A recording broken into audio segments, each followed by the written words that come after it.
Welcome to the Explainer. So, if you're coming from the world of structured tables and rows, relational databases, you are in exactly the right place. Today, we're going to pull back the curtain on getting started with MongoDB, which is an absolute powerhouse in the NoSQL world. Right, your selects, your joins, all that good stuff. But you're curious about what this whole NoSQL thing is really about? And you know what? It's a totally different way of thinking about data, and it is incredibly powerful. So let's just dive right in, starting with the very first step, getting MongoDB up and running. First things first, how do we even get this installed? Honestly, it's way less scary than you might think. We're going to focus on the steps for Windows here, just because it's such a common starting point for developers who are just trying things out. It really is just a straightforward 4-step process. You're going to head to the MongoDB website, grab the installer file, run it. And then, now this is a really important step. You have to manually create a specific folder. C:\data\db. That's the default spot where MongoDB is going to store all of its files. Once you do that, you just open up a command prompt, find the installations bin folder, and run mongodb.exe. And that's it. The server's running. And hey, for all you Linux fans running Ubuntu, it's even quicker. You just download the compressed file, the tarball, and run one single command in your terminal to extract it, and you're basically ready to go. So, super simple. All right, so the server is up and running in one window, just waiting for us to talk to it.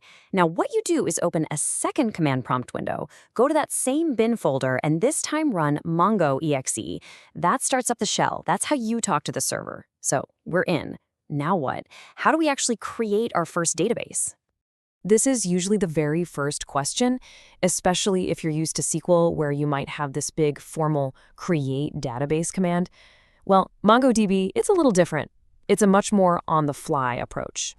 You literally just type the command use, followed by whatever you want to name your database. So here, we're calling it MyDB. And what's cool is if it doesn't exist, Mongo doesn't create a bunch of files right away. It just kind of holds that name in memory, ready for you to add data to it. And boom, the shell gives you instant feedback, letting you know your context has switched. You are now working inside of your new MyDB database, ready to go. Okay, so that's creating. What about the other side of the coin, cleaning up? You've made a test database, you've played around, and now you just want to get rid of it. How do you do that? It is just as easy. But first, and this is kind of a nice safety feature, you have to actually be using the database you want to delete. So you type use MDB first to make sure you're in the right place, and then you run one very clear command, db.dropDatabase. And what you get back is this simple little piece of JSON, OK1. That's just MongoDB's way of saying, yep, got it, it's done. It's all about these direct commands and clear, immediate responses. Okay, so we can create them and we can delete them. But what if you connect to a server you've never seen before and you have no idea what's on it? How do you get a simple list of all the databases that are actually there? Easy. You've actually got two commands that do the exact same thing. Show DBS, or if you feel like typing more, show databases. Either one will show you a list of the databases that exist and even how big they are. Right after you install, you'll usually see these default ones like admin, config, and local.